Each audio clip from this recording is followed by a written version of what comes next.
Vamos a tomar esta parte de la Escritura para hablar bajo el título ¿Por qué se enfrentan tantos problemas si estamos en el propósito de Dios?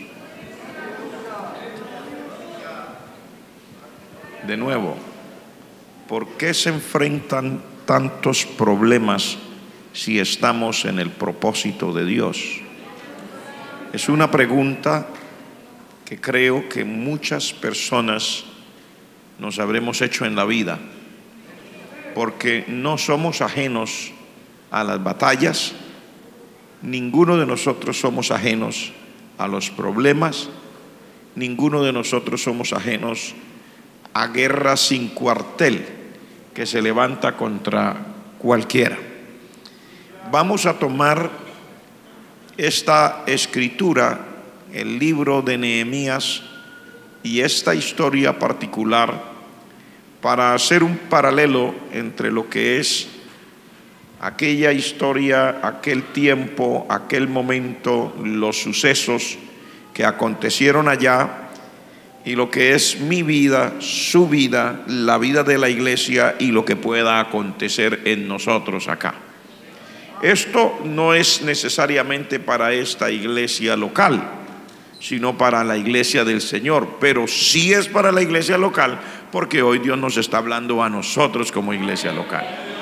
Sin embargo, yo sé que esta palabra sale a través de los medios de comunicación, la radio, la televisión, sale una transmisión en línea directa que va en internet y que llega a cualquier parte del mundo. Por eso digo que no solamente es para esta iglesia local, sino para cualquier creyente o cualquier iglesia local o cualquier obrero, cualquier pastor, porque esto es lo que sucede a todo nivel. Y la pregunta también se puede levantar a todo nivel. Se puede levantar en la mente de un ministro, de un pastor, de un predicador, de alguien que está involucrado en hacer algo que Dios le ordenó. Se puede presentar en la vida de un líder de un departamento en la iglesia.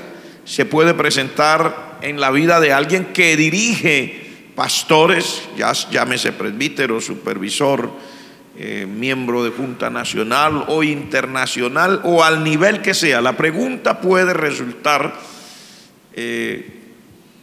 como particular. ¿Por qué se enfrentan tantos problemas si estamos en el propósito de Dios? También se puede hacer la pregunta a nivel no personal solamente, sino a nivel de conglomerado, una iglesia local o una misión determinada o un presbiterio determinado, a cualquier nivel, también de una manera como de comunidad se puede presentar la pregunta: ¿por qué se enfrentan tantos problemas si estamos en el propósito de Dios? Y vamos a mirar lo que sucedió acá para ir recibiendo lo que el Señor nos quiera dar a través de esta palabra. Lo primero que quiero mirar con ustedes es que fue Dios quien puso la carga y delegó a Nehemías.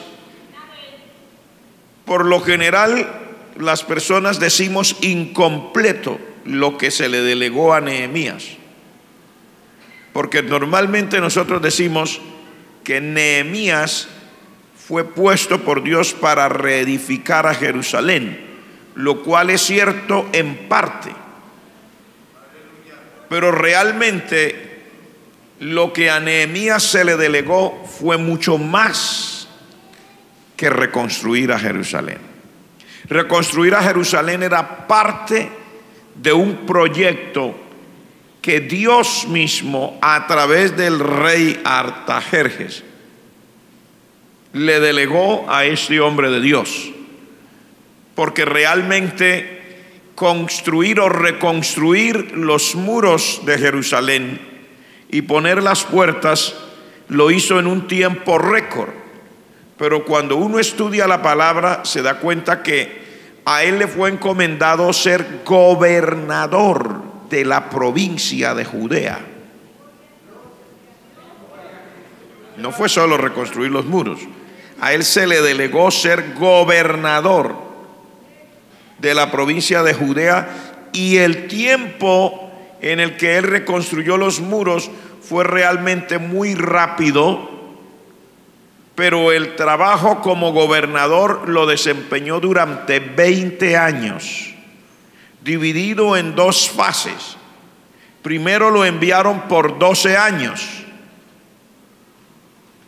y después otros 8 años. Así que Nehemías llegó a ser gobernador de la provincia de Judea por 20 años.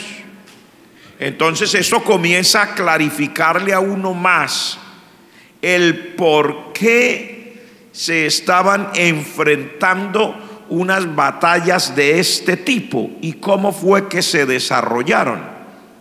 Porque normalmente cuando usted y yo miramos las cosas de manera aislada, no podemos entender todo lo que está pasando.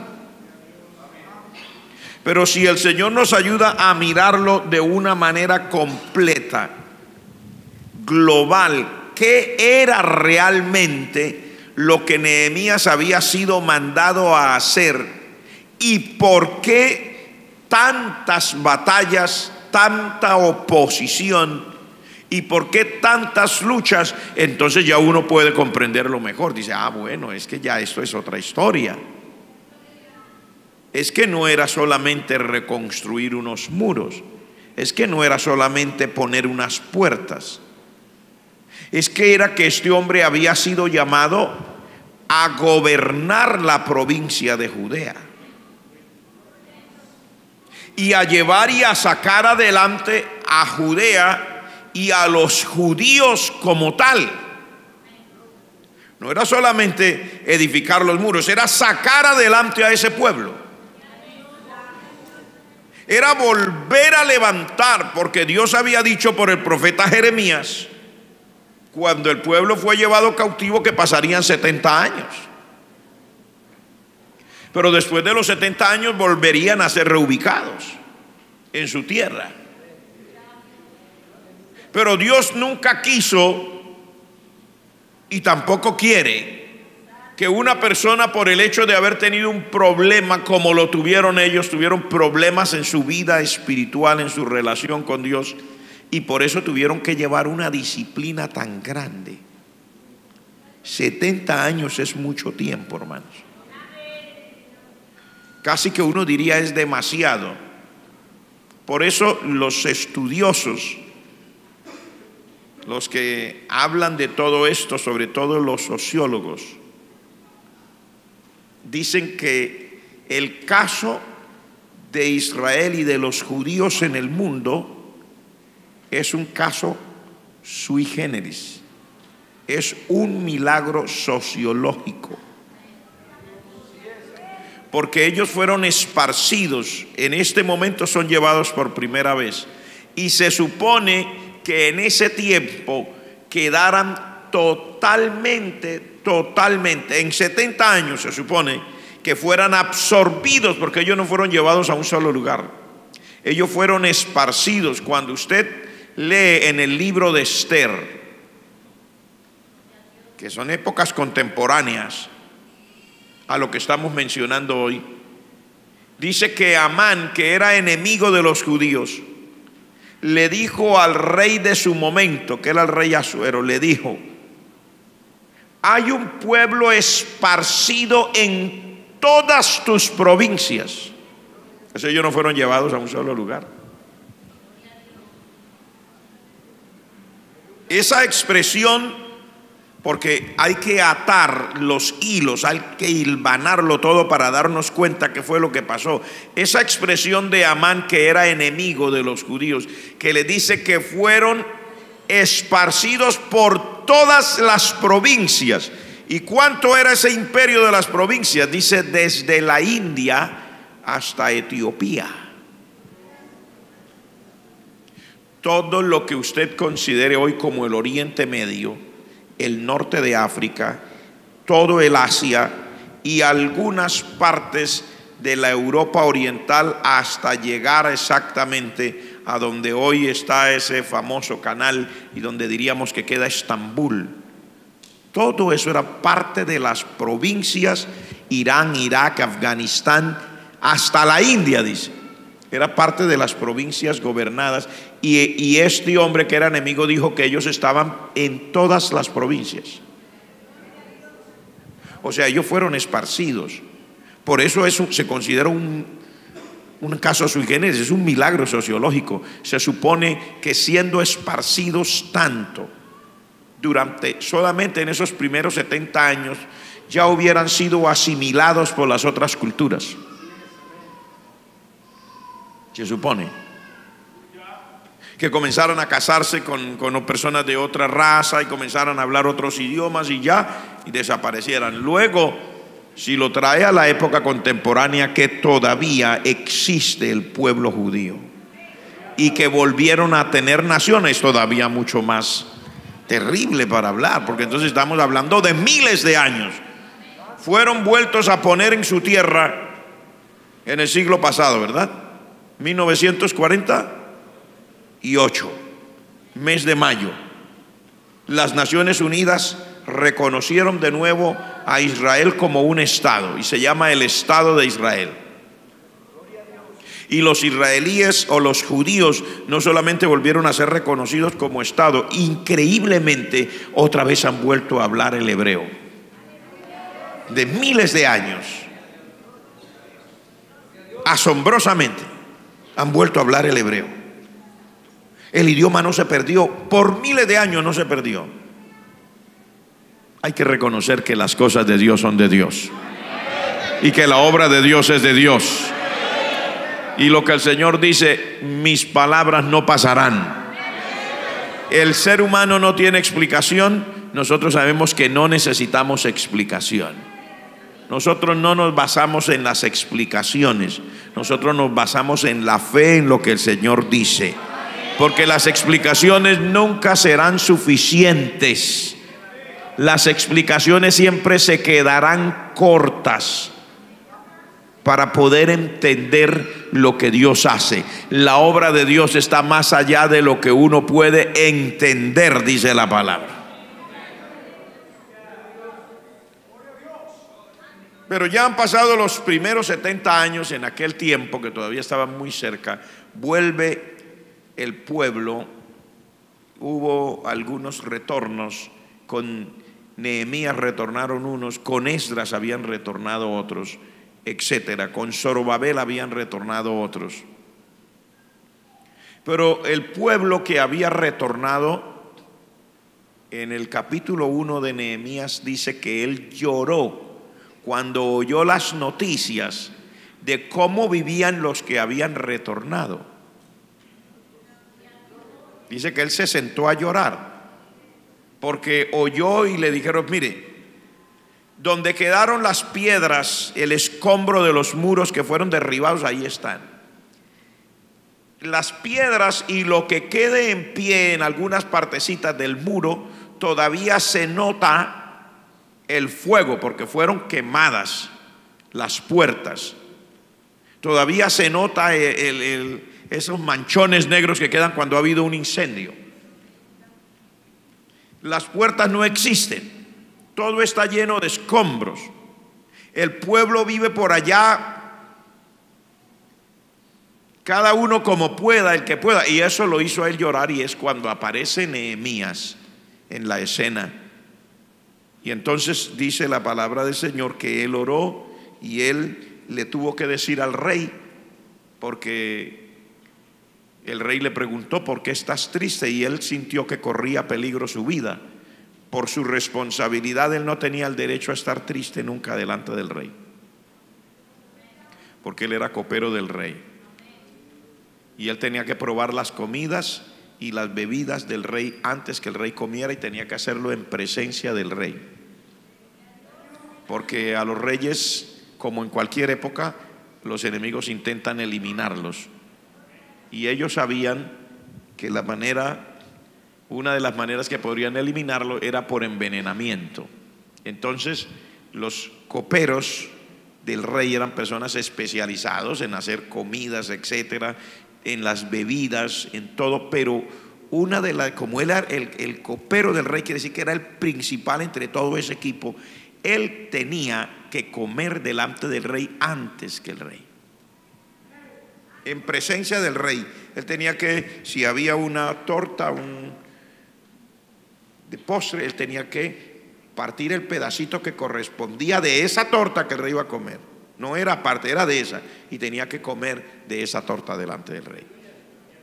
Y si había una sopa, él tenía que de ese que ponían allí sobre la mesa, sacar de ese recipiente donde estaba la sopa, poner en su propio lugar aparte y tomar un poquito de esa sopa. Y si había un jugo, tenía que de la jarra donde estaba el jugo poner un poquito en la que le correspondía al copero, y delante del rey tomar de ese jugo. No podía quedar nada sin probar, porque esa era la única garantía de que el rey comería seguro. Y cuando él está triste, pues el rey le hizo un reclamo, le dijo: ¿por qué estás triste?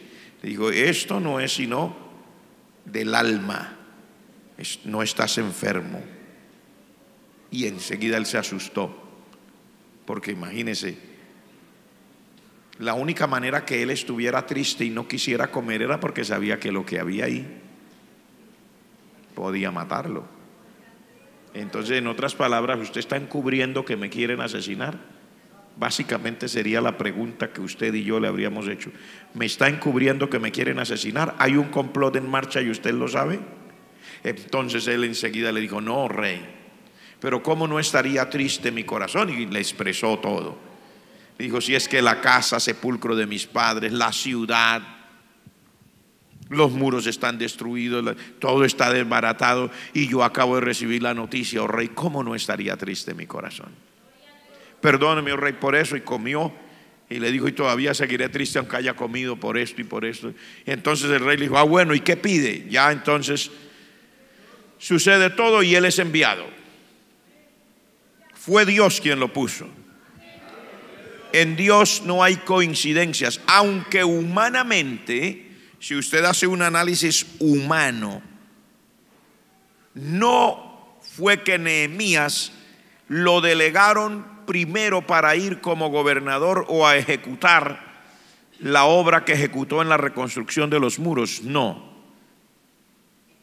fue Dios mismo quien le puso a él una carga, y fue él quien habló.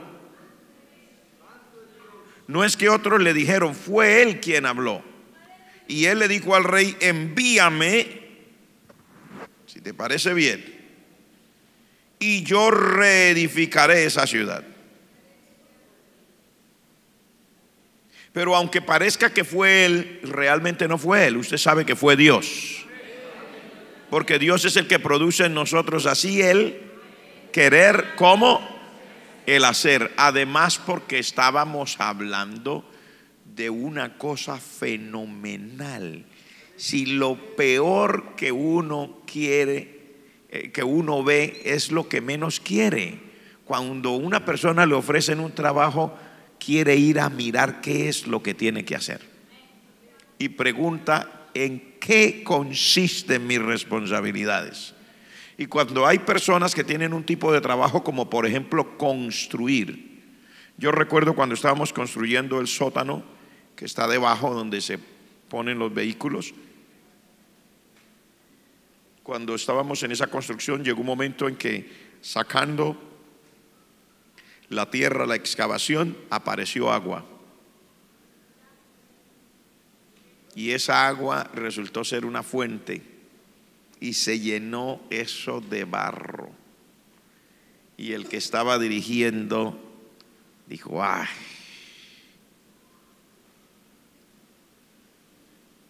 Es lo que menos quieren. Y esa es la parte más fea y complicada, lidiar con barro que no se va a acabar mañana, porque cada nueva palada de tierra que se mueva se convertirá en barro, porque eso es una fuente. No es que cayó agua porque llovió. Es una fuente, sale de abajo. Casi nadie que trabaja con eso quiere encontrarse con eso. Si le dicen que hay eso, procura buscar otro contrato donde no haya eso.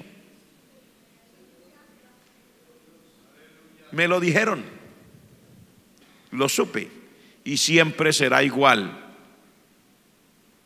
Si usted es mecánico y le ofrecen arreglar el carro que menos se le parece forma de arreglarlo, usted dice, ¿por qué no me traen otro que sea más fácil de arreglar? Si usted es carpintero y le dicen que haga una silla de esas que no existen ya, y que no sé por qué no me mandan a hacer otra que sea más, y que la tiene que hacer a mano, que tiene que hacer tallado a mano. Si usted es sastre, igual, y en cualquier área, usted no va a buscar lo que parece más imposible de hacer. Ojalá, mire cómo trabaja el ser humano. ¿Qué quiere hoy el ser humano como trabajador? Menos horas de trabajo a la semana. Las horas oficiales para los empleados de oficina son 40 horas a la semana y un salario de tanto. Va a descansar el sábado y el domingo.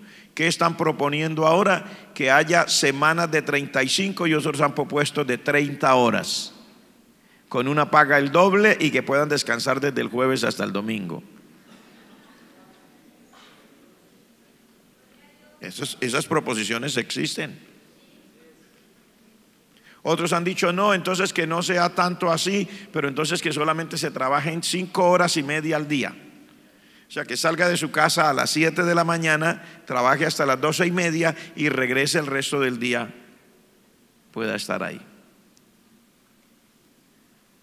Y que le paguen más.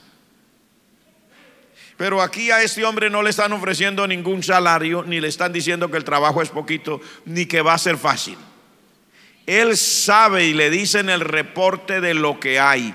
Pero es que cuando es Dios el que pone la carga y el sentir, es ineludible. Cuando nosotros nos enfrentamos a lo que Dios quiere hacer y nosotros somos conscientes y tenemos relación con Dios, nos tenemos que envolver en el propósito de Dios, aunque ese propósito de Dios parezca monumental. Hay quienes no quieren. En toda iglesia habrá el que no quiere ni siquiera ayudar a barrer. En toda iglesia habrá ese. Se le olvida, le duele un dedo, le tomó tarde para el trabajo, la llanta del carro se desinfló, la moto se quedó, no sé qué le pasó, se resbaló, tantas cosas. Pero el asunto es que siempre habrá quien no quiera venir, ni siquiera a lo más sencillo: ayudar a limpiar el sitio donde se reúne para adorar a Dios. Ni siquiera ayudar a limpiar la silla donde se sienta, que son las cosas más sencillas. Habrá quienes le dicen, no, una vez cada mes se le hará aseo al parqueadero. El parqueadero es gratuito. Entramos y no pagamos nada. Se construyó para que lo usemos los que tenemos vehículos, pero siempre habrá quien diga, no, si así es, yo no tengo tiempo para esas cosas. Estoy hablando de las cosas más sencillas de la obra, como es barrer, limpiar, cosas que entre un equipo grande se hace en hora y media, en 2 horas. Y si es una limpieza del templo, si está todo el equipo de trabajo, que deberían ser 14 personas, en 1 hora está todo arreglado. Pero ni siquiera 1 hora, cada 15 días. Siempre habrá el que no quiera. Pero cuando alguien sí tiene comunión con Dios, cuando alguien conoce a Dios y oye al Señor, porque la tarea parezca gigantesca, monumental, y sabe que se va a desgastar y sabe que será toda una cosa terrible, que será una proeza si se logra, de todas maneras dice, hay que hacerlo porque el Señor es el que está diciendo que hay que hacerlo, y se va a entrar a hacerlo. Gloria al nombre del Señor. Espero que usted sea uno de esos. Si no somos completamente un Nehemías, a lo menos que seamos una fotocopia al 30 o al 50%. Disminuida, porque no estoy hablando de las ampliadas. No estoy diciendo una copia de al 150. Estoy diciendo una mini copia, siquiera al 50. Que así sea. Entonces Nehemías es enviado ¿Y dónde dice que él fue enviado realmente para gobernar? Mire lo que dice aquí en el capítulo 2, desde el verso 1 al 5. Bueno, ya le leí la primera parte. Voy a leerle lo que dijo el rey en el verso 4. Me dijo el rey: ¿qué cosa pides? Entonces oré al Dios de los cielos y dije al rey: si le place al rey y tu siervo ha hallado gracia delante de ti, envíame a Judá, a la ciudad de los sepulcros de mis padres, y la reedificaré. Entonces el rey me dijo, y la reina estaba sentada junto a él: ¿cuánto durará tu viaje y cuándo volverás? Y agradó al rey enviarme después que yo le señalé tiempo. La mayoría de personas dicen: no, pues el hombre fue para allá y terminó de hacer los muros y se regresó. Mire el capítulo 5, mire el verso 14. Capítulo 5, el verso 14 dice: también desde el día que me mandó el rey que fuese gobernador de ellos en la tierra de Judá. ¿Se da cuenta que él no fue enviado solamente a reconstruir? Dice: el rey me mandó que fuese gobernador de ellos. No dice en Jerusalén, dice en la tierra de Judá, toda la provincia. Desde el año 20 hasta el año 32 del rey Artajerjes, 12 años, ni yo ni mis hermanos comimos el pan del gobernador. Este fue el primer periodo. Cuando él le dijo al rey que allá dice que dígame cuánto va a durar su viaje, por lo general usted piensa que le dijo: no, pues yo me voy ahora en enero y espero en diciembre estar aquí. No, señor, él no dijo 12 meses. El rey le dijo: porque si va, como dicen a veces personas de antes, de nuestros abuelos, dice: si va a hacer un mandado, hágalo bien hecho. Si va a ir, haga algo que vale la pena. No puede salir con que va a ir a hacer esos muros y qué, va y hace esos muros y los deja ya botados. No sé si usted me entiende, porque hay gente que le gusta todo lo fácil y todo lo rápido. No le gustan los proyectos. Las cosas de larga duración no les gusta, porque sabe que si se entra en un proyecto, en algo de larga duración, eso lo va a exprimir, eso le va a sacar lo que tenga de vida, algo que valga la pena, algo que sea permanente. Pero a la gente le gusta todo rápido, la comida rápida, la planchada rápida. Yo me doy cuenta que todo ha sido así. En tiempos antiguos, por ejemplo, para planchar, yo conocí, por haber ido a diferentes partes desde mi temprana juventud, conocí planchas que funcionaban con carbón. Les echaban los carbones encendidos dentro, tenían una tapa, les echaban los carbones encendidos, la volvían a tapar, le corrían un cerrojito, la limpiaban bien para que la ropa no se fuera a untar de ese tizne del carbón, y luego planchaban. Conocí planchas a gasolina. Tenía un tanquecito y le ponían una mechita, y bueno, eso funcionaba en su manera técnica, ellos saben. Conocí otras planchas que no eran ni a gasolina ni de carbón. Era solo la plancha y la ponían encima de una estufa. Tenían que prender la estufa, poner la plancha, esperar a que se calentara, luego usarla cuando estaba enfriando, volverla a poner allá, esperar a que volviera a calentar, volver a usarla, etcétera. Después aparecieron las planchas eléctricas. Las pone usted al tomacorriente, absorbe la energía eléctrica, se calienta. Después aparecieron unas mejores, ahora con energía eléctrica y a vapor. Tiene un tanquecito de agua por dentro y esas le evita muchas angustias a las personas que planchan. Porque la pone que bote el vapor y la pasa y ya quedó. ¡Qué maravilla! Una bendición. Yo vi a mi abuela almidonando cuellos, para que quedaran los cuellos así.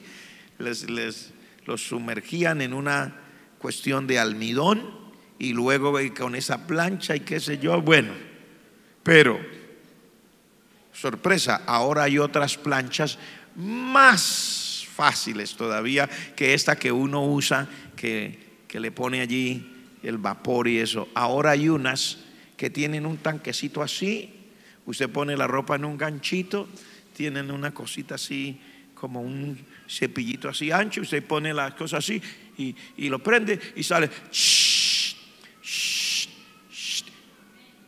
Quedó planchado. Ya ni siquiera tiene que ponerlo ahí. Y ya está así anchito, así que usted lo pone allí, ya lo colgó bien y luego y por donde va pasando esa línea de vapor le queda su ropa planchada muy rápidamente. Todo rápido. El rey le dijo: no, señor, usted no va a ir allá a hacer una cosa rápida. Usted va así, bueno, yo lo mando, le doy autorización, le doy piedras, le doy madera, le doy todo, le doy la orden, la gente le va a ayudar y todo, y me reconstruye ese Jerusalén. ¿Y qué? ¿Para qué?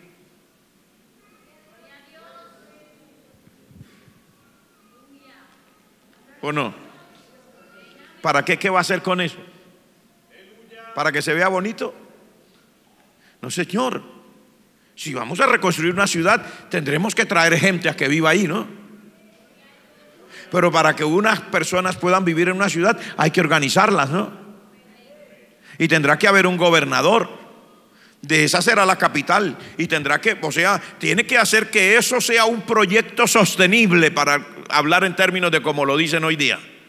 Una cosa que funcione, sostenible. O sea, tiene que hacer todo un trabajo. ¿Está dispuesto? Sí, oh rey. Esa ya es otra historia.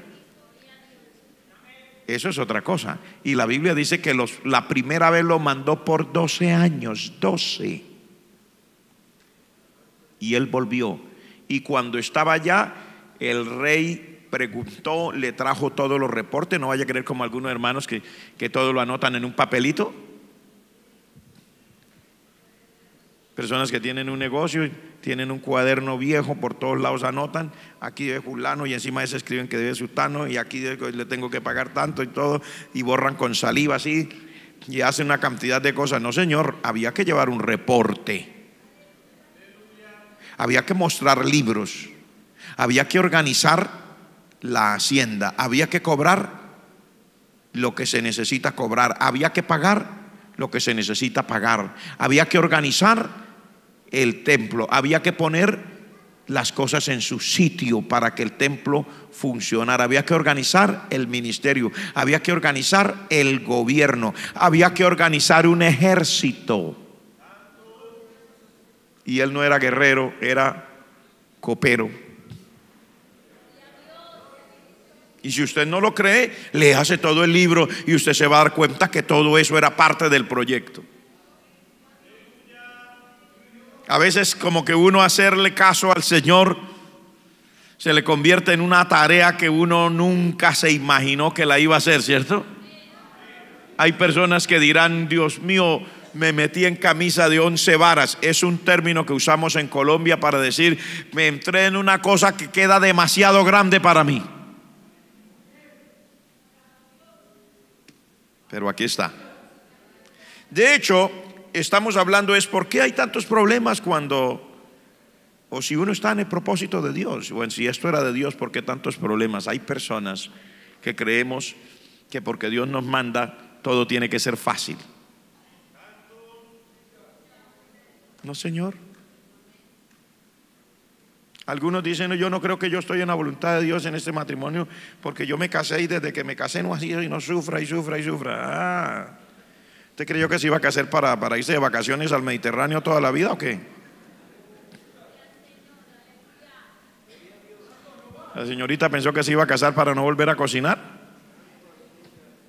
para no volver a lavar la ropa, y pensó que iba a tener hijos solamente para tenerlos en una fotito de esas que tienen allá para... No, señor.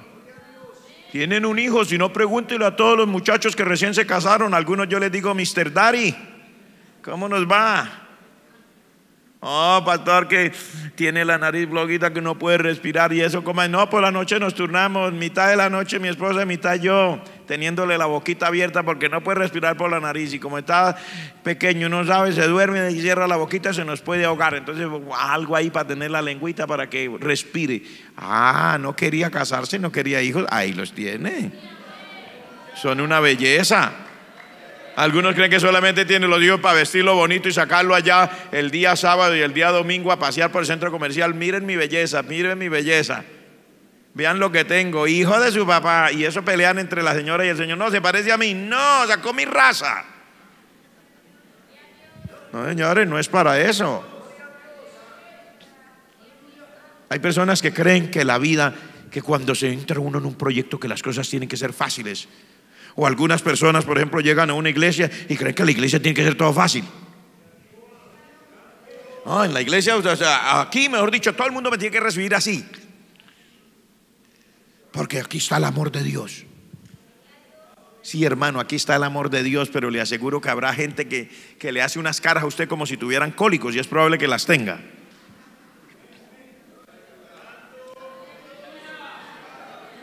Y hay amor de Dios. No estoy diciendo que no hay amor de Dios, hay amor de Dios, pero cada uno vive sus propias circunstancias diarias. Y ninguno somos igual al otro, ni estamos pasando por las mismas circunstancias. Algunos otros pensarán que cuando uno venga a la iglesia, que nunca volverá a encontrar ninguna batalla ni ninguna persona que actúe mal dentro del seno de la iglesia. Falso. Si quiere, pregúntele al Señor Jesucristo, que es el fundador de la iglesia, el dueño de la iglesia, el que pagó con sangre por la iglesia. Y pregúntele cómo le fue con los primeros 12. Y cuando reciba la respuesta viene y hablamos.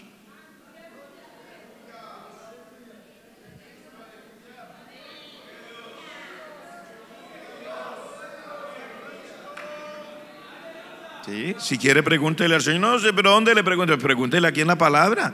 Ay, pero pastorcito, le estudie todo San Mateo, todo San Marcos, todo San Lucas, todo San Juan.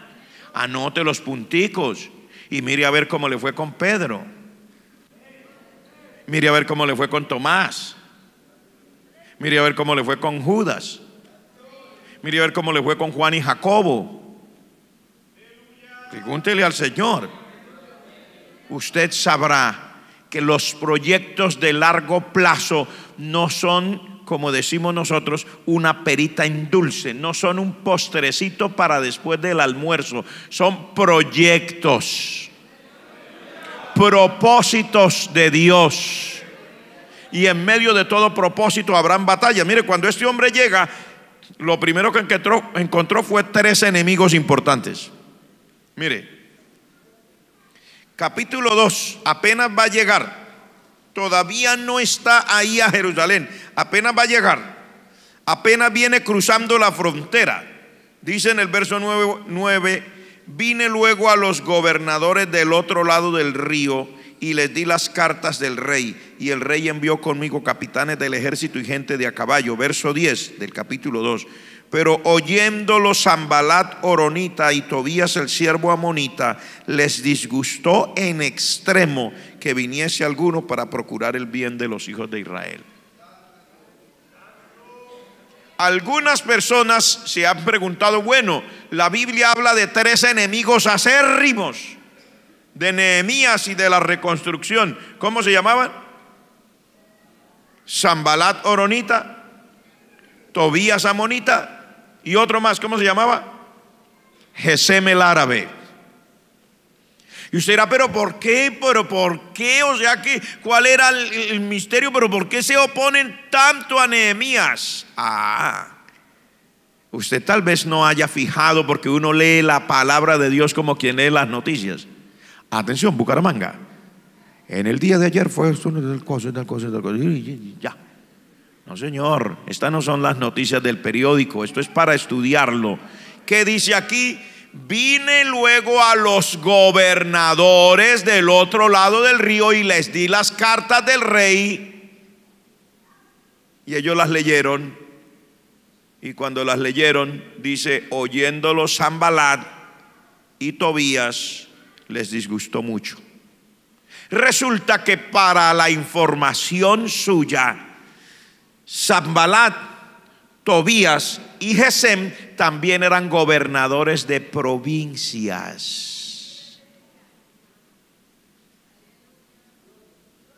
¿Está aquí conmigo? Sanbalat horonita era el gobernador de la provincia de Samaria.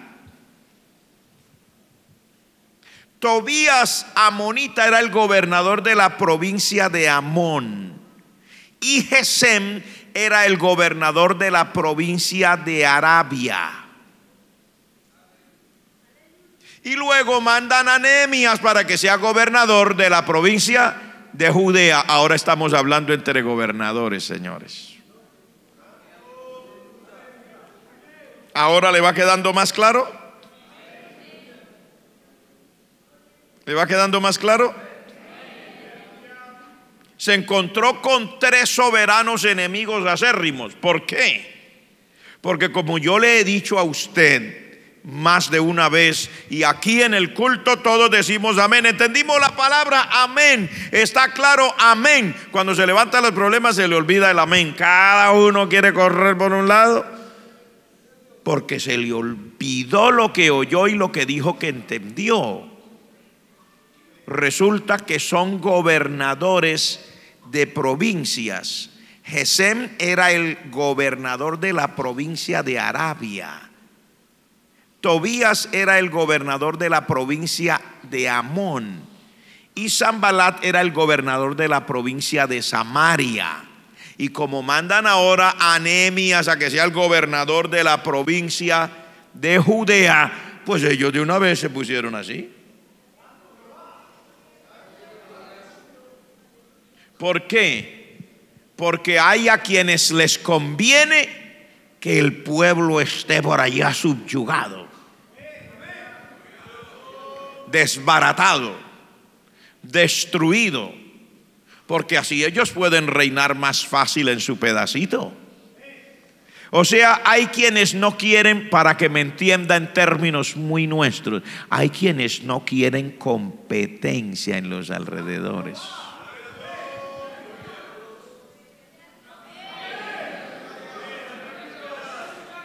Dicho en otras palabras, cuando aparece, mire que todavía no ha llegado a Jerusalén, apenas cruzó, él hizo lo que el rey le dijo. Dice que el rey le dio cartas para los gobernadores. ¿Y por qué? ¿Pero por qué le disgusta tanto? Porque en las cartas decía, me hacen el favor y me le dan madera toda la que él necesite. Toda la que necesite. Y me le dan de las canteras piedras todas las que él necesite.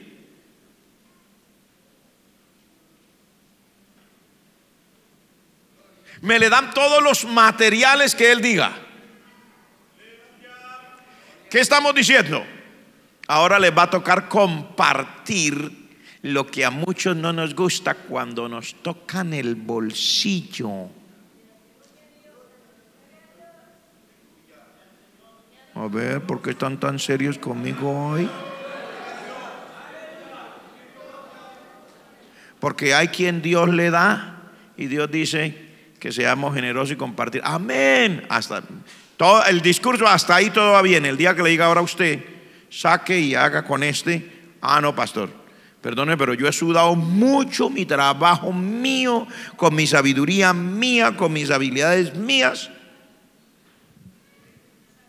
Y ahí no quiere. ¿Por qué? Le están tocando algo que le duele, que le dolió la billetera. ¿Y esto es por qué se enojaron tanto? Porque les estaban tocando algo que les dolía, que ahora tenían ellos que ayudar y que sacar de las riquezas de las provincias vecinas también para ayudar en la reconstrucción de Jerusalén.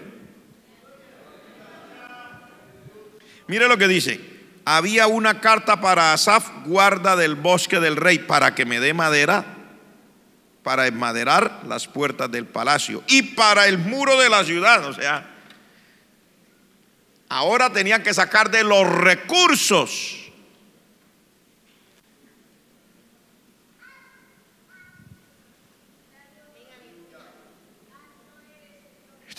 Tenían que dejar que hubiera recursos para el pueblo de Dios y para hacer este trabajo. ¿Cuánto me están entendiendo? Por eso hay quienes en este momento, de inmediato, de entrada, de una vez se vuelven enemigos acérrimos. Dijeron, no, señor, nosotros no.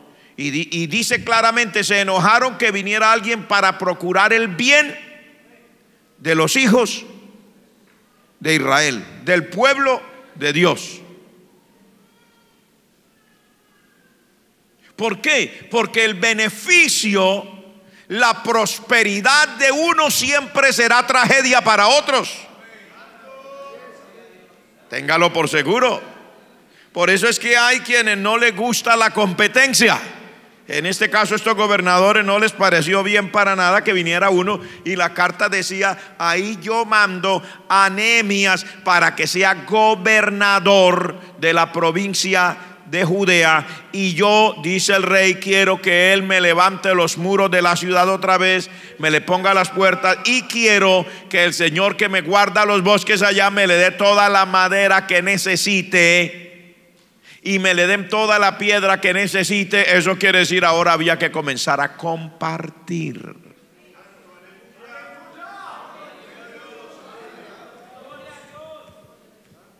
Y dijeron: ¿nosotros? No. Mire, cuando ya llega él a Jerusalén, en ese mismo capítulo 2, desde el verso 11 en adelante, y ya viene en el verso 18, cuando ya él le dice al pueblo, le dice: entonces les declaré cómo la mano de mi Dios había sido buena sobre mí, y asimismo las palabras que el rey me había dicho. Y dijeron: levantémonos y edifiquemos. Así esforzaron sus manos para bien. Pero cuando lo oyeron Sanbalat, gobernador de Samaria, Tobías, gobernador de la provincia de Amón, y Gesem, el árabe, gobernador de la provincia de Arabia, dice: hicieron escarnio de nosotros y nos despreciaron, diciendo: ¿qué es esto que hacéis vosotros? ¿Os rebeláis contra el rey? Comenzaron a tratar de detenerlos con lo que llamaríamos hoy día la guerra psicológica. ¿Cómo? Comenzaron a hacer escarnio de ellos. ¿Qué va a poder? Este no puede ser. Este que cara de gobernar. Si este lo que servía copas allá. Mira, hasta barrigón está de puro comer allá en el palacio del rey. ¿Qué cosas no dirían de Nehemías? Porque lo dice ahí: hicieron escarnio de nosotros. O sea, él se incluye. De él también hablaron. Y luego del resto del pueblo: esta gente acabada, mire, están flacos de puro aguantar hambre. Llevados, eso no tienen ni siquiera moral. Esos no son capaces. Esos están anémicos.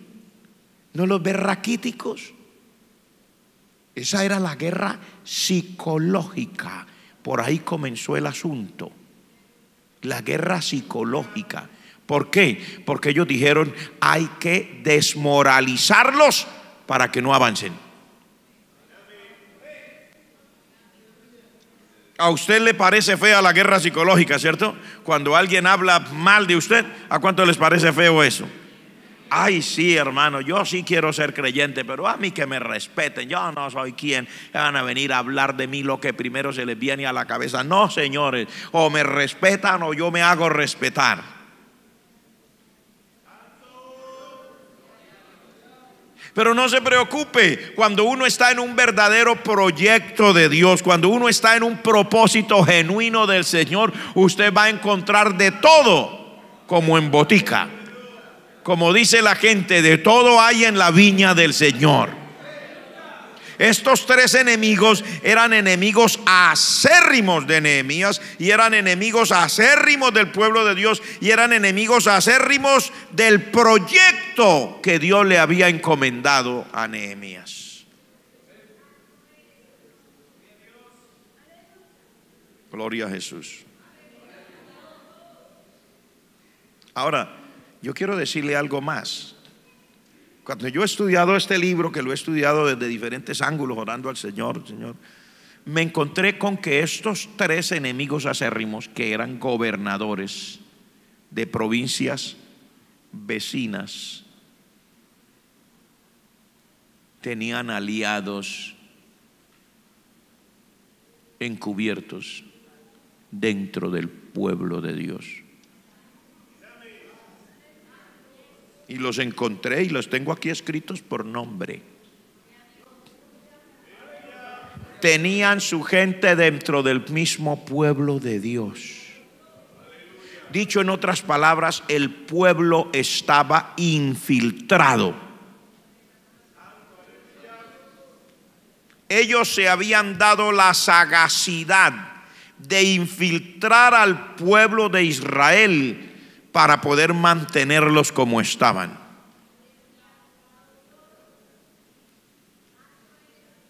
Tremendo. Porque los enemigos de afuera usted los puede identificar. Usted ya identificó desde el comienzo, el que ha leído el libro de Nehemías, ha identificado que Nehemías tuvo 3 enemigos acérrimos, ¿cierto? ¿Usted ya los había identificado si había leído? Sí, ¿cómo se llamaban? Tobías, Sanbalat, Gesem. Y ya ahora sabemos bien quiénes eran. Pero los de adentro, ¿los tiene identificados? Yo le voy a dar nombres. Y le voy a mostrar a usted con la Biblia que sí, el pueblo estaba infiltrado, y da los nombres de quienes eran. Gente que eran del pueblo de Israel, pero que trabajaban para los enemigos, para los gobernadores de las otras provincias vecinas. Dicho en otras palabras, que se habían vendido. Porque las batallas no son solamente la guerra psicológica. Es que hay, en ese caso, dentro de ese proyecto, hay metido dentro del pueblo gente que está con los enemigos.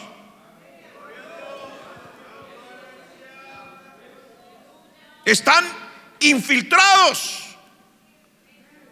Son del pueblo, pero no son del pueblo. ¿Cómo así, pastor? Sí, señor, son del pueblo, pero no son del pueblo.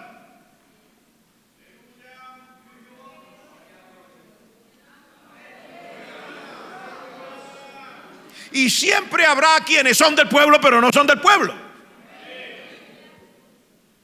Nacieron en Israel, pero no, su corazón no era de Israel. Su corazón era de sus enemigos. Y vivían ahí, pero no eran de ellos.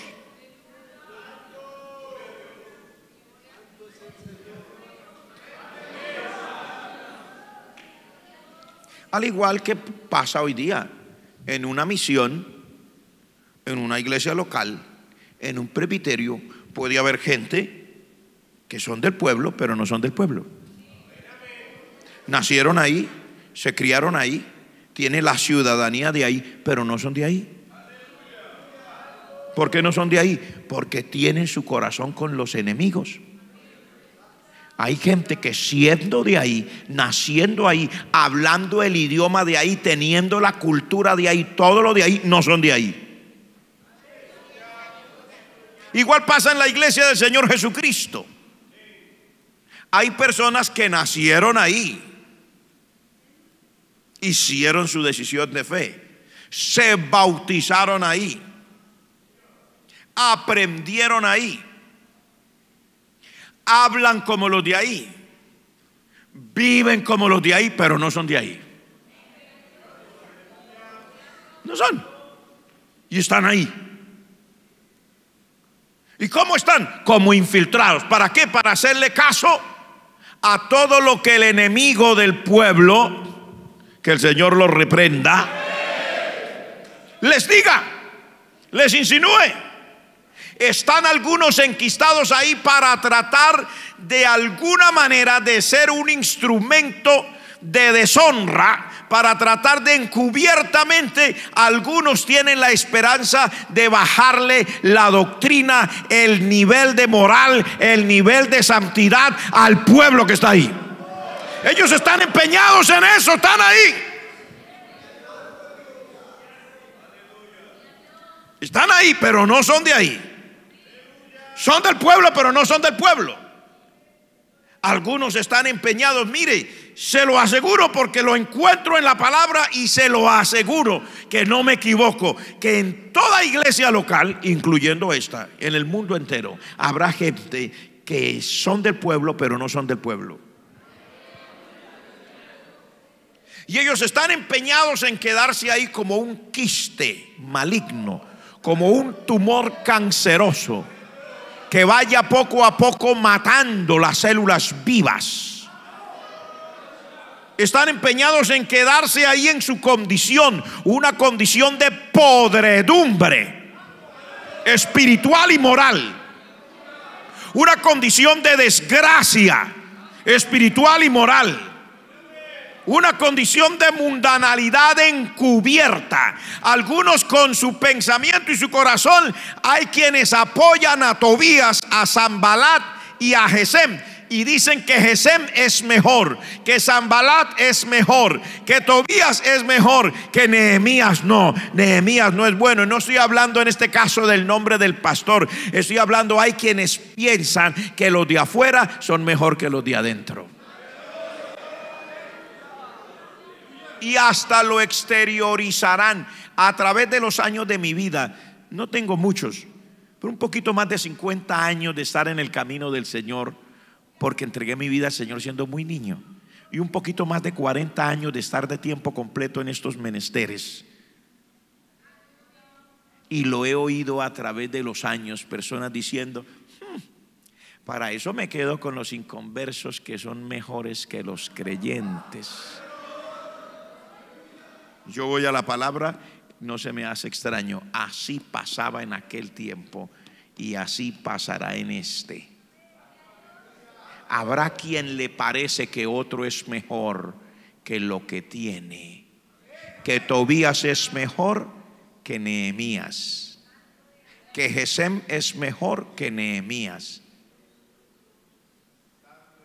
que Sanbalat vale más la pena que Nehemías,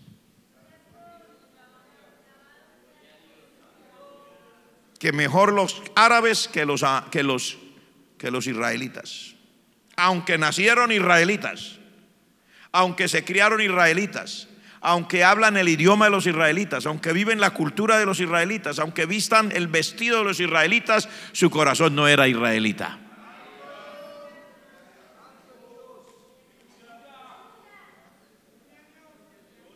Y aunque hayan nacido en la iglesia, nacieron en Cristo, se bautizaron, hablen como los cristianos, canten como los cristianos, hagan como los cristianos, etcétera, etcétera, etcétera, pero su corazón no es cristiano.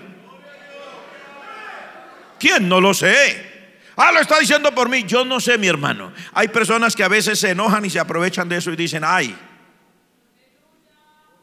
me llegó mi día de desquitarme, ahora sí lo está diciendo por mí. Y al final hasta podría llamar al pastor: venga acá, pastor, usted lo dijo por mí, ¿cierto?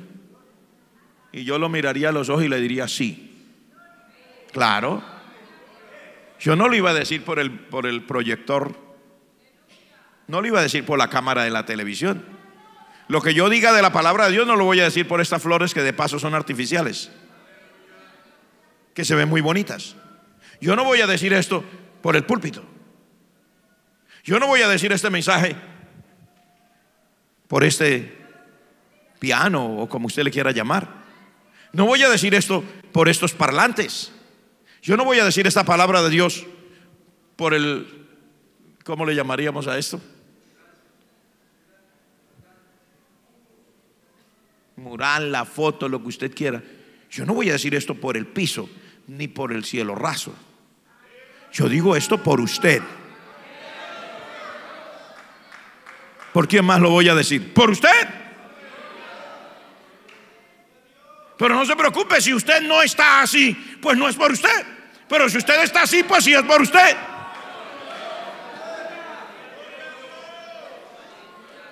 Porque si usted nació aquí, se crió aquí, se bautizó aquí, habla como aquí, sabe cómo es aquí, tiene la cultura de aquí, pero no hace como aquí, sino hace como allá, y ama lo de allá, y tiene lo de allá, pues usted es, pero no es. ¿Y qué quiere que le diga? ¿Qué quiere que le diga? Ay, pastor, no, eso es demasiado grave. Pues es que se necesita que hayan cosas graves.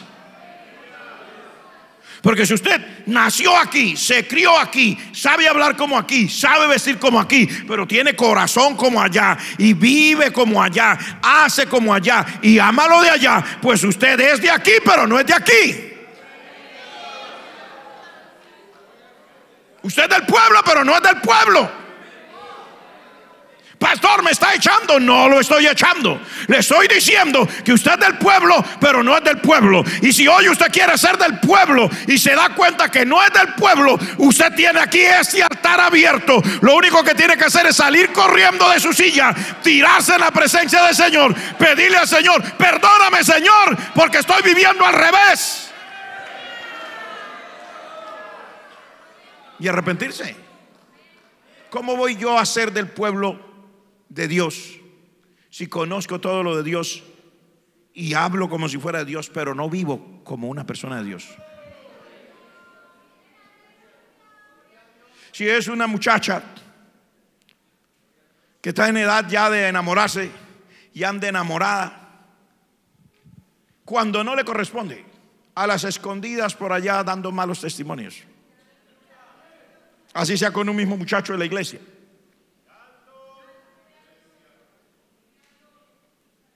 no está bien. Anda por allá dando malos testimonios. Anda pensando como los de allá. Usted nació aquí, se crió aquí, habla como los de aquí, pero tiene corazón como los de allá.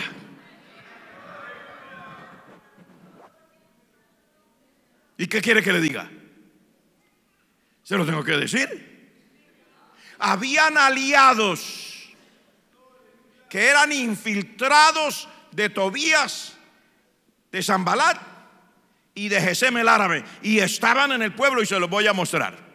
Se los voy a mostrar con nombre propio para que se dé cuenta que no le estoy diciendo una mentira. Nehemías 13, capítulo 13 de este libro, verso 4 al 9. Encuentra usted aquí una cosa que cuando lo leí la primera vez dije: uy, Padre Celestial, ¿cómo es posible? Pero sí es posible, porque así es la vida. Nehemías 13, verso 4. Y antes de esto el sacerdote Eliasib, siendo jefe de la cámara de la casa de nuestro Dios, había emparentado con Tobías y le había hecho una gran cámara en la cual guardaban antes las ofrendas, el incienso, los utensilios, el diezmo del grano, del vino y del aceite que estaba mandado dar a los levitas, a los cantores y a los porteros, y la ofrenda de los sacerdotes. Mas a todo esto yo no estaba en Jerusalén, porque en el año 32 de Artajerjes, rey de Babilonia, fui al rey, y al cabo de algunos días pedí permiso al rey para volver a Jerusalén. Y entonces supe del mal que había hecho Eliasib por consideración a Tobías, haciendo para él una cámara en los atrios de la casa de Dios. Y me dolió en gran manera, y arrojé todos los muebles de la casa de Tobías fuera de la cámara. Y dije que limpiasen las cámaras, e hice volver allí los utensilios de la casa de Dios, las ofrendas y el incienso. Nadita, ¿no? Nadita. Decimos aquí que tenían infiltrados. ¿Y quién era? Un jefe entre los sacerdotes, era uno de los infiltrados. Un jefe. Se supone, algunos piensan que llegó a ser sumo sacerdote,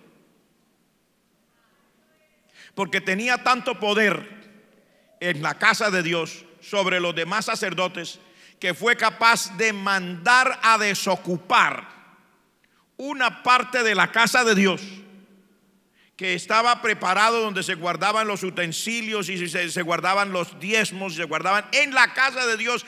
Y en la casa de Dios le hizo una cámara, o sea, le armó un apartamento a Tobías en la propia casa de Dios. Tenía un infiltrado, y ese se llamaba Eliasib, jefe entre los sacerdotes. ¿Qué quiere que le diga? Pues le tengo que decir: si hay alguien, por más que sea quien sea, que no está de acuerdo con la palabra y que dice mejor que se lleven a Nehemías y lo saquen de por aquí, porque es que Nehemías nos fastidia, y mejor aquí le hacemos una cámara a Tobías, ¿qué quiere que le diga? Es del pueblo, pero no es del pueblo. No ama a Dios. No ama a su propio pueblo. ¿Cómo le va a sacar de la casa de Dios los utensilios de la casa de Dios? El lugar donde se guardan las ofrendas lo va a desocupar para hacerle una cámara para este hombre impío que era un enemigo acérrimo, no solamente de Nehemías, él era un enemigo acérrimo de todo el pueblo y un enemigo acérrimo del proyecto de Dios. ¿Cuál era el proyecto? Que toda Judea y Jerusalén volvieran a florecer como él había prometido. Ese hombre era un enemigo. Si ve que sí tenía aliados adentro que estaban encubiertos, infiltrados. ¿Cuándo se manifestó? Cuando Nehemías no estaba.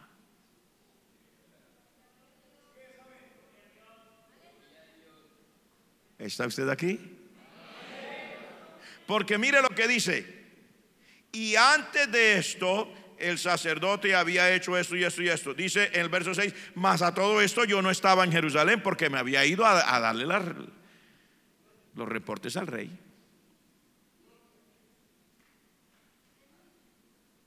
Aprovechó.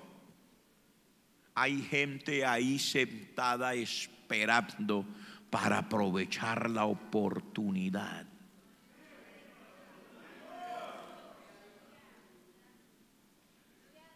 Están ahí sentados. No estoy hablando de eso, estoy hablando de cualquier iglesia local en cualquier parte del mundo. Mire, hay gente ahí sentada que si nosotros dijéramos hoy: hermanos, de aquí en adelante las mujeres vístanse como quieran y hagan lo que quieran, ellas serían las primeras, ellas traerían todo el equipaje, una maleta llena traerían. Ellas mismas pondrían la silla allá y llamarían hermana por hermana: venga que yo le arreglo cómo es el cabello, venga que yo le pinto a ver cómo se ve usted de bonita con toda esta clase de pinturas que tengo acá, venga yo le cambio esa ropa. Le traerán otra ropa nueva, una misma o tal vez dos. Están ahí sentadas esperando ese momento, porque les gustaría que esto cambiara. ¿Y para qué ser tan extremistas? ¿Cómo más es que nos dicen? Fanático, ¿cierto? ¿Para qué ser tan fanático? No vale la pena. Mire que el mundo ha cambiado. Sí, el mundo. El Señor no ha cambiado, el mundo ha cambiado.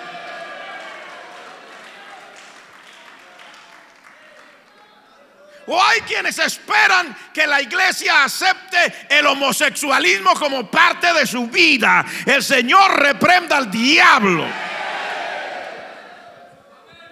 Si alguna persona ha tenido problemas, llámese hombre o mujer,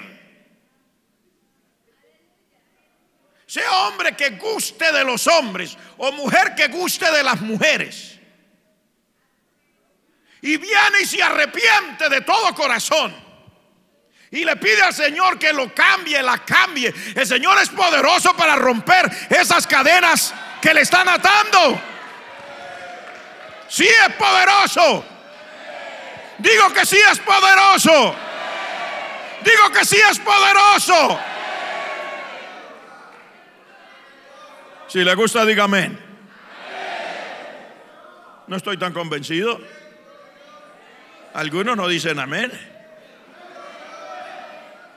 No estoy tan convencido. Esto debería ser así, el techo así, de un amén tan fuerte. Si usted cree esa palabra, que Dios puede cambiar literalmente a la persona, diga amén. Ahora le creo más. O si una muchacha está aquí y siente gustos raros por otra muchacha, por una niña, el Señor es poderoso para cambiarle su corazoncito, hija. El Señor es poderoso para cambiarle el corazoncito. Sí, Señor. Sí es poderoso. ¿Cuántos creen que el Señor es poderoso para cambiarle el corazón? Ninguna niña cristiana, ni ninguna mujer vieja cristiana aceptará nunca que esos gustos son una cosa de la personalidad. En el mundo pueden usar todas las teorías que quieran, Pero todos nosotros sabemos lo que Dios dice en su palabra. Al principio dice el Señor Jesucristo: varón y hembra los creó. Él no creó a Adán y a Esteban. Él creó a Adán y a Eva.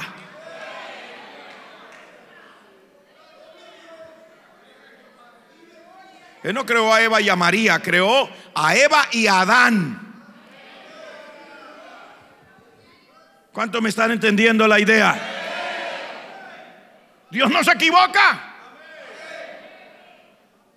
Si alguien viene a la iglesia y quiere que Dios lo cambie y trae esa situación, será bienvenido, pero tiene que venir, orar, ayunar, clamar, interceder en el nombre de Jesús, reprender al diablo, a los demonios, al infierno y a esa basura que tiene por dentro.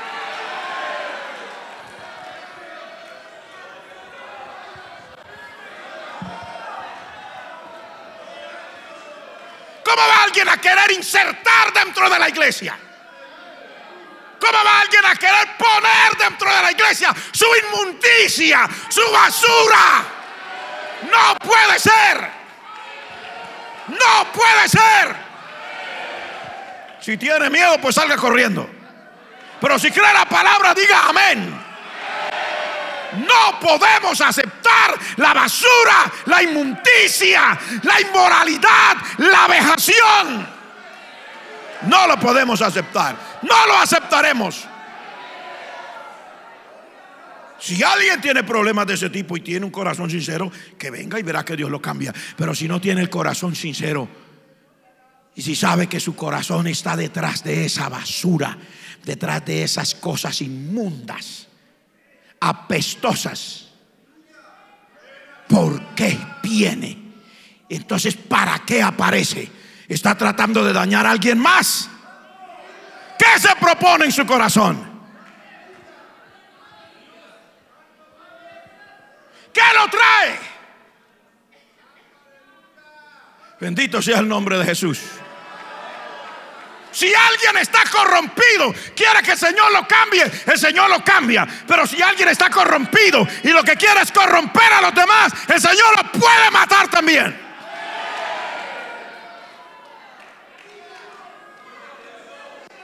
Señor podría cortar Él con su poder. Podría cortar a quien empeñado en su corazón en las cosas inmundas quiera destruir al pueblo de Dios. El Señor es poderoso. Le pondría a mandar una plaga a su cuerpo.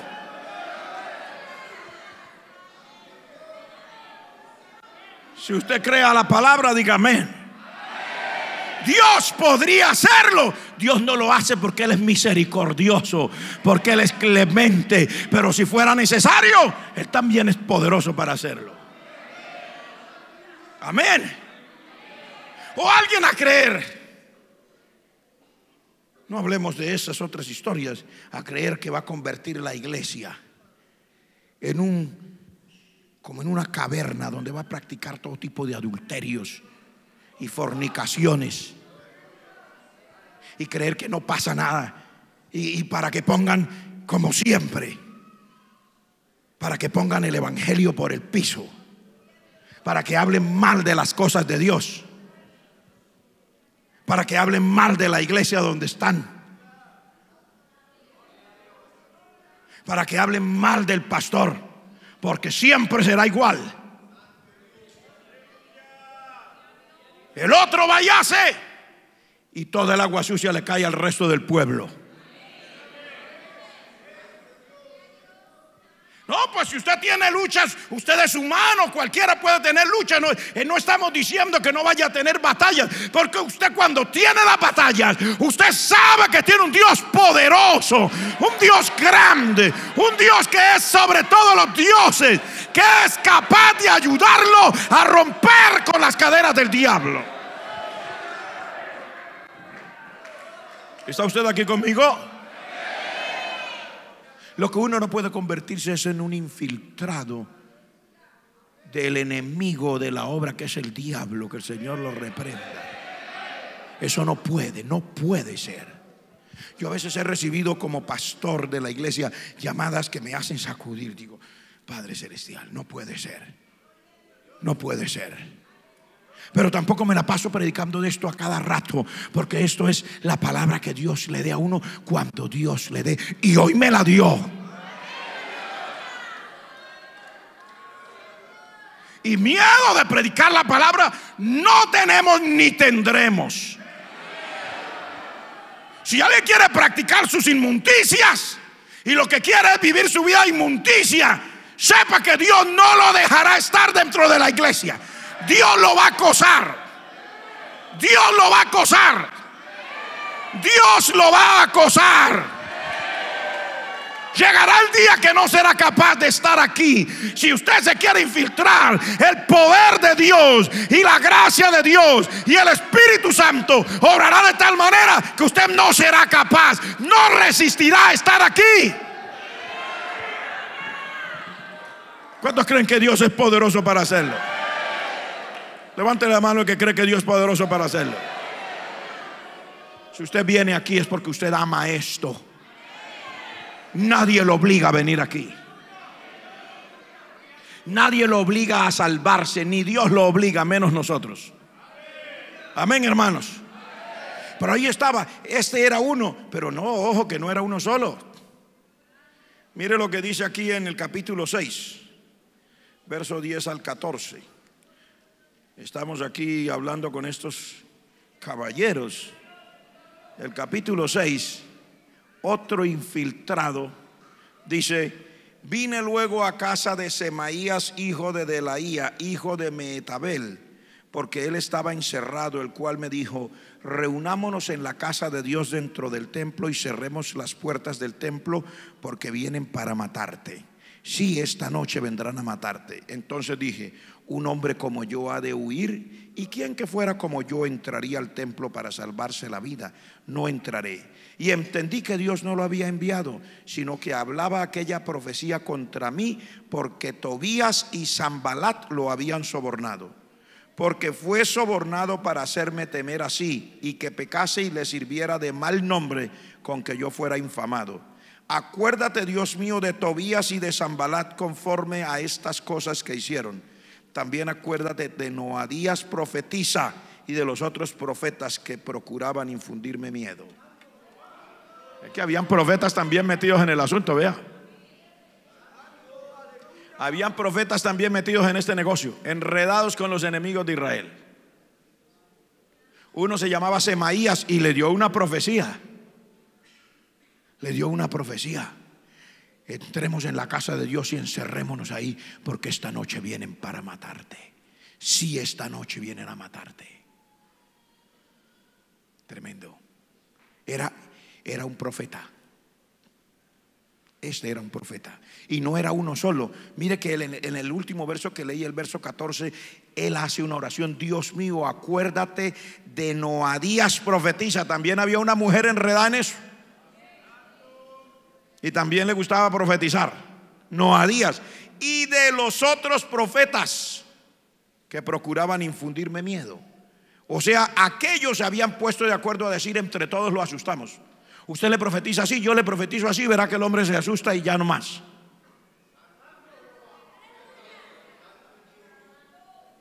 Terrible.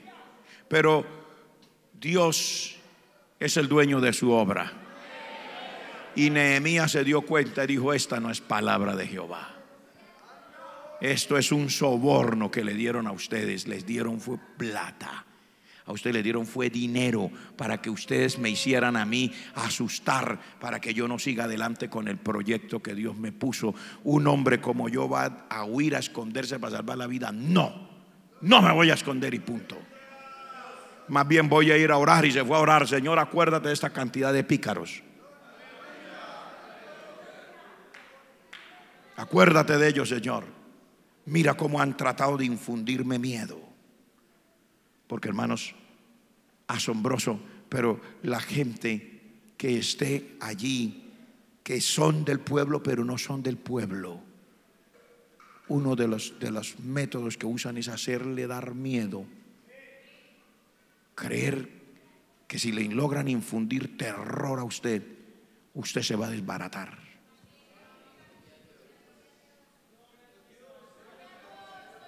Sí, hermano.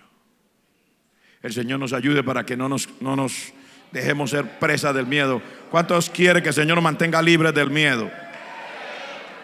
Levante la mano que quiere que el Señor lo mantenga libre del miedo.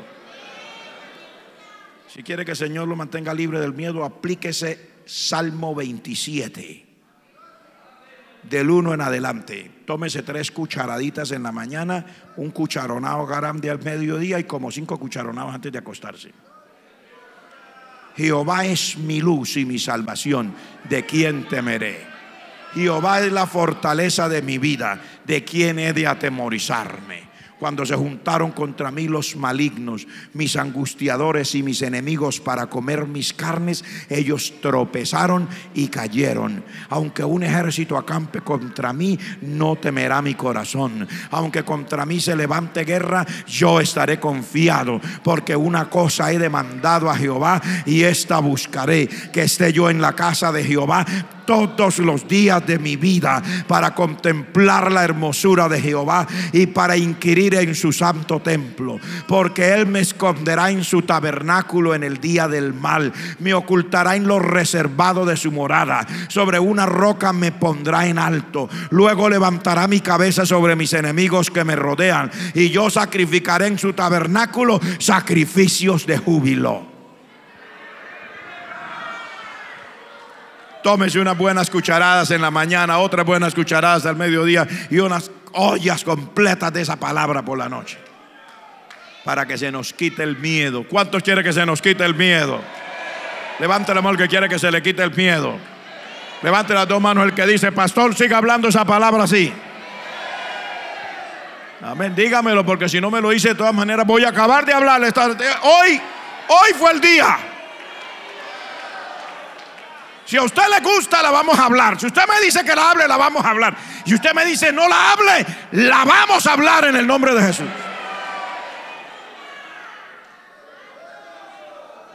Que la casa de Dios no es una guarida de demonios, ni es una caverna de pecados. El Señor está en su santo templo. Calle delante de Él toda la tierra. Digo, el Señor está en su santo templo. El Señor está en su santo templo. El Señor está en su santo templo. Calle delante de Él toda la tierra.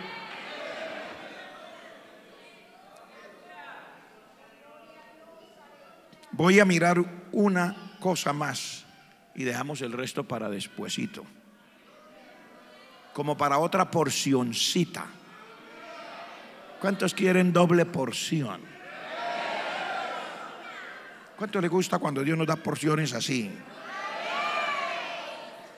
No se crea, hermano, algunas personas se creen que no, pastor, no hable así porque la gente se va a ir. No se crea. El que ama a Dios no se va. El que ama a Dios agradece tener palabra de Dios.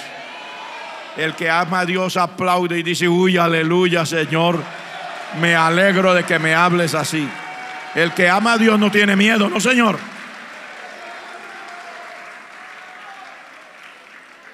El que ama a Dios dice: Señor, quiero que nos refuerces con esto. No todos los días, porque cada día será diferente, pero de vez en cuando, Señor, de vez en cuando.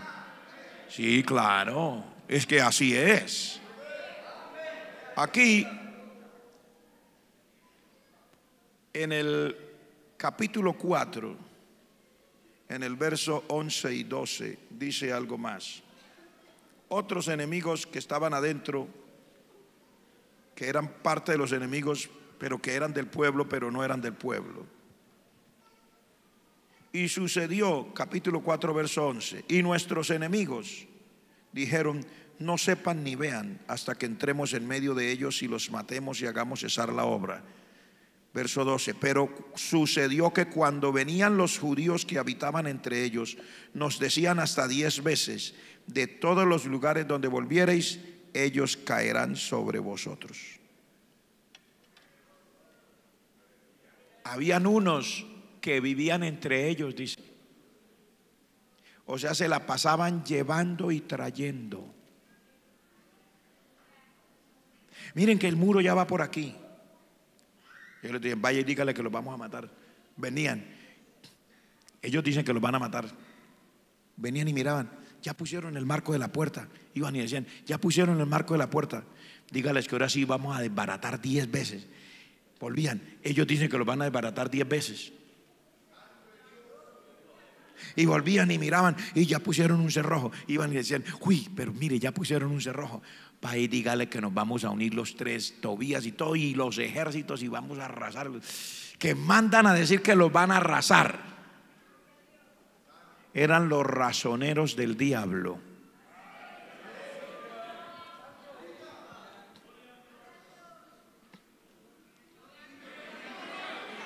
Eran los razoneros del diablo.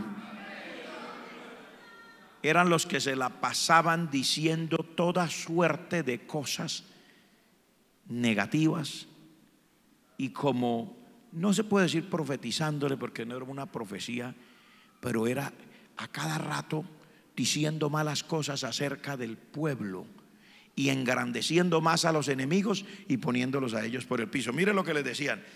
Cuando venían los judíos que habitaban entre ellos, nos decían hasta 10 veces: de todos los lugares de donde volviereis, ellos caerán sobre vosotros. No estaban puestos para decir Dios está con su pueblo. No, ellos estaban ahí para decir los otros pueden más que ustedes. Qué triste que haya de todo tipo de personas que estén infiltrados de parte del diablo, no para decirle al pueblo una palabra de fe, ni una palabra de valentía, ni una palabra de decir vamos a luchar, vamos a acabar con el enemigo en el nombre de Jesús, vamos a ayunar, vamos a orar, vamos a vigilar, vamos a interceder, nos vamos a llenar de Dios, nos vamos a llenar de la palabra, sino que estén ahí para decirle, oiga, por donde sea el diablo los va a acabar ustedes. Por donde sea los va a acabar. Si no los acaba por aquí, los va a acabar por allá. ¿Está usted aquí? Qué triste, pero ese era el oficio de estos. Dice hasta 10 veces nos decían, o sea, eso era una cosa continua, una cosa continua, pero era lo que les decían los otros: vayan y asústenlos, vayan y díganles que ya les vamos a caer encima, ya los vamos a desbaratar. Yo le tengo buenas noticias: el diablo jamás podrá desbaratar la iglesia del Señor Jesucristo.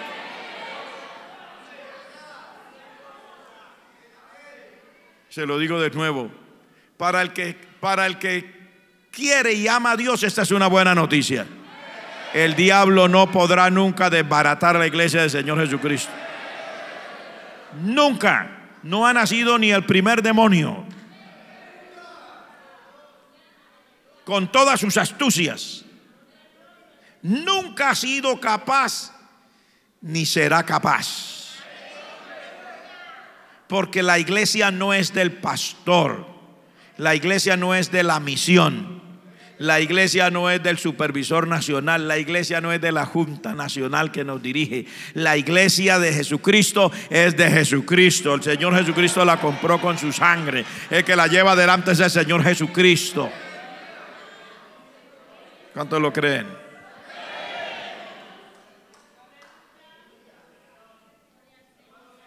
Este tipo de personas, como estos otros, mire que sí habían, lo que le estoy diciendo ahora, sí habían aliados de los enemigos que estaban dentro del pueblo.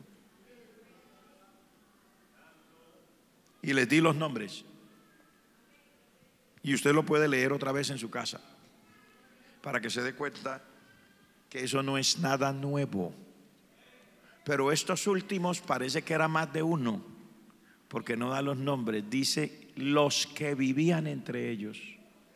Porque había un grupito gruesito que le gustaba ir de allá para acá y de aquí para allá, solo llevando y trayendo razones, pero nunca eran razones positivas. Hermanos, esfuércense, que el poder de Dios está con ustedes. Ustedes van a terminar ese muro. Hermanos, esfuércense. Nosotros no hemos sido capaces de venir a ayudar, pero yo estoy orando para que el Señor nos ayude y que el Señor les dé fuerza y levanten 4 piedras grandotas en una sola mano. No, venían era para decirles: no, ustedes están acabados. Por donde ustedes, mire, si ponen 4 piedras, esos van a venir, esto les tumban, todo lo que han hecho. La función de ellos era decirles que ellos no podían, que no eran capaces y que los enemigos eran más fuertes que ellos. La función de un verdadero hijo de Dios es decirle a los demás que mayor es el que está en nosotros que el que está en el mundo. Exaltar al Señor. ¿Cuántos quieren exaltar al Señor? La función de un verdadero hijo de Dios es proclamar la grandeza de nuestro Dios. No es proclamar lo que el enemigo puede hacer, es proclamar la grandeza de nuestro Dios. El enemigo nunca será rival para el Señor. Mire, el Señor puede prescindir de cualquiera de nosotros, pero la iglesia no se va a acabar. Nuestros líderes ya no están, los que el Señor usó para fundar esto. Ni el fundador principal, ni la mayoría de los fundadores, ni nuestro primer supervisor que tuvimos, no están con el Señor, pero el Señor sigue llevando su iglesia adelante. Y hasta que el Señor Jesucristo suene la trompeta y venga por su pueblo, el Señor seguirá llevando su iglesia adelante. Ahora entendió el título: ¿por qué tantos problemas si estamos en el propósito de Dios? Porque así ha sido y así será, hasta que lleguemos a la presencia del Señor. Si el Señor le permite a usted y a mí venir para la próxima vez que hablemos la segunda parte y finalizar esto, entonces nos vamos a dar cuenta por qué realmente, qué era lo que los motivaba y por qué era que las batallas eran tan recias, tan fuertes, tan duras, y todo lo que le tocó hacer a Nehemías para poder estar allí. Vamos a levantarnos, vamos a decirle al Señor una palabra de agradecimiento.